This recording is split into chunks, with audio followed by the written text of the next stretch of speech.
తెలంగాణ ముఖ్యమంత్రి రేవంత్ రెడ్డి నెల 18వ తేదీన ఉమ్మడి ఖమ్మం జిల్లాలోని పాలేరు నియోజకవర్గంలో పర్యటించనున్నారు. ఈ పర్యటనలో భాగంగా సుమారు 362 కోట్ల భారీ వ్యయంతో చేపట్టున్న వివిధ అభివృద్ధి పనులకు ఆయన శంకుస్థాపనలు మరియు ప్రారంభోత్సవాలు చేయనున్నారు. ఈ వివరాలను రాష్ట్ర రెవెన్యూ గృహ నిర్మాణ శాఖ మంత్రి పొంగులేటి శ్రీనివాసరెడ్డి శుక్రవారం మద్దలపల్లిలో ఏర్పాటు చేసిన మీడియా సమావేశంలో వెల్లడించారు. మద్దలపల్లిలో నూతనంగా నిర్మించనున్న జేఎన్టీయూ కళాశాల భవనానికి శంకుస్థాపన చేశారు. ఈ కార్యక్రమంలో ఉప ముఖ్యమంత్రి మల్లు భట్టి విక్రమార్క, మంత్రులు తుమ్మల నాగేశ్వరరావు, ఉత్తమ్ కుమార్ రెడ్డి, దామోదర్ రాజనరసింహ తదితరులు పాల్గొనున్నారు.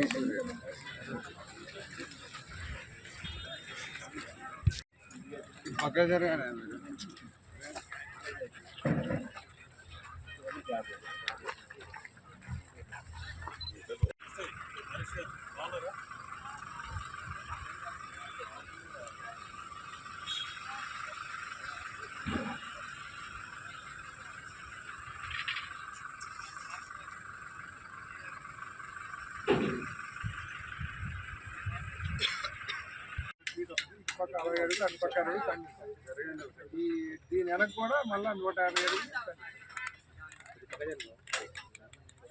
సెంటర్ లో ఉండాలి.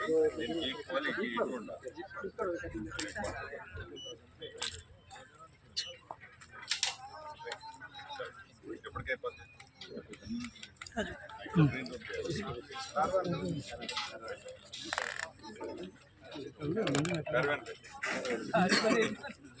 గ్రీన్ రూమ్ కంటే కార్వన్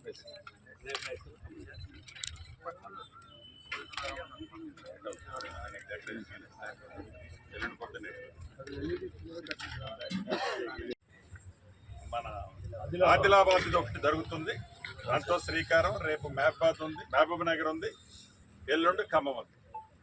ఖమ్మం కార్పొరేషన్ కూడా లేదు లేదు లేదు కార్పొరేషన్ టైం ఉంది కదా, లేదు అట్లేమి లేదు. ఏవైతే టైం పూర్తయిన మున్సిపాలిటీలు, కార్పొరేషన్లకి ఎన్నికలు రాష్ట్ర వ్యాప్తంగా జరుగుతాయి. థ్యాంక్ యూ అన్న. చాలా మొత్తం ఉండదు. ఇందాక నేను చెప్పినట్టు నిరంతరము ఇది ప్రజాప్రభుత్వం, ప్రజల కోసం పనిచేసే ప్రభుత్వం.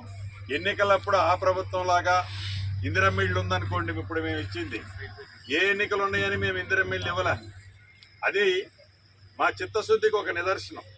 ఆనాటి ప్రభుత్వం 2 BHK అని చెప్పితే ఎప్పుడు చెప్పినా ఎన్నికలప్పుడు మటుకు ఆ బొమ్మ చూపించేవాళ్ళు. మేము అట్లా బొమ్మ చూపించే ప్రభుత్వం కాదు ఇది, మాటలు చెప్పే ప్రభుత్వం కాదు ఇది. తక్కువ మాట్లాడి ఎక్కువ పనిచేసే ప్రభుత్వం అనడానికి అనేక నిదర్శనాలు ఉన్నాయి. ఇందాక నేను చెప్పిన దాంట్లో భాగం. థ్యాంక్ యూ అన్న.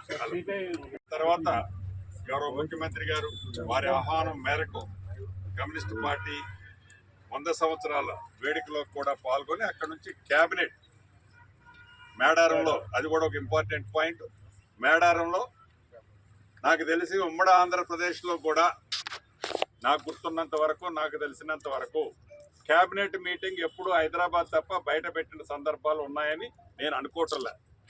మొట్టమొదటిసారి ఆదివాసులకి ఆరాధ్య దైవమైన సమ్మక్క సారలమ్మ మేడారం జాతర, అది ఈ నెల 28, 29, 30, 31 4 రోజులు కోట్లాది మంది భక్తుల సమక్షంలో ఆ జాతర జరగబోతుంది. ప్రతి 2 సంవత్సరాలకి ఈ జాతర సర్వసాధారణంగా వస్తుంటుంది. కానీ ఈసారి జాతరకు ఒక ప్రత్యేకత ఉంది. గౌరవ ముఖ్యమంత్రి గారి ఆలోచనలకు అనుగుణంగా ఏవైతే ఈ సమ్మక్క సారలమ్మ సంబంధించిన గద్దెలతో పాటు, ఆ ప్రాకారాలతో పాటు అక్కడ సుందరీకరణకి సంబంధించిన అనేక అంశాలు, ఆనాడు కాకతీయులు ఎలానైతే రాతి కట్టడాలతో శాశ్వతంగా ఉండాలని ఆలోచనతో రాతి కట్టడాలు కట్టారో, అదే తరహాలో ఈ ప్రభుత్వం ముఖ్యమంత్రి గారి సూచనలకు అనుగుణంగా అద్భుతంగా రాతి కట్టడాలు ఏర్పాటు చేయడం జరిగింది. ఆ రాతి కట్టడాలకి సంబంధించిన అంశం 19వ తారీఖు ఎర్లీ మార్నింగ్ అక్కడ ఉండే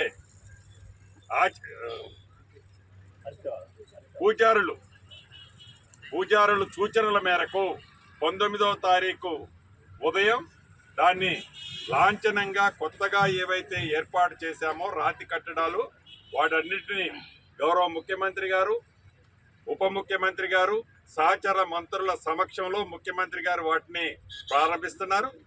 దానికంటే ముందు 18th ఇక్కడ నుంచి 18th ఈవినింగ్ నాడు మేడారంలో సాయంత్రం పూట రాష్ట్ర కేబినెట్ని కూడా అక్కడే ఏర్పాటు చేయడం జరిగింది. ఈ మేడారానికి ఒక ప్రత్యేకత ఉంది. ఆదివాసులకే కాకుండా ఆదివాసేతరులకు కూడా కోట్లాది మంది, ఒక్క తెలంగాణ రాష్ట్రంలోనే తెలుగు మాట్లాడే వారే కాకుండా కోట్లాది మంది భక్తులు ఉన్నారు. కుంభమేళాన్ని మరిపించే విధంగా, కుంభమేళా కంటే అద్భుతంగా ఈ మేడారం జాతరని ఈ రాష్ట్ర ప్రభుత్వం చేపట్టడం జరిగింది. తప్పకుండా ఆ అమ్మవార్ల దయతో ఇది అద్భుతంగా జరగబోతుందని చెప్పడానికి రాష్ట్ర ప్రభుత్వ పక్షాన సంతోషంగా తెలియజేస్తున్నారు.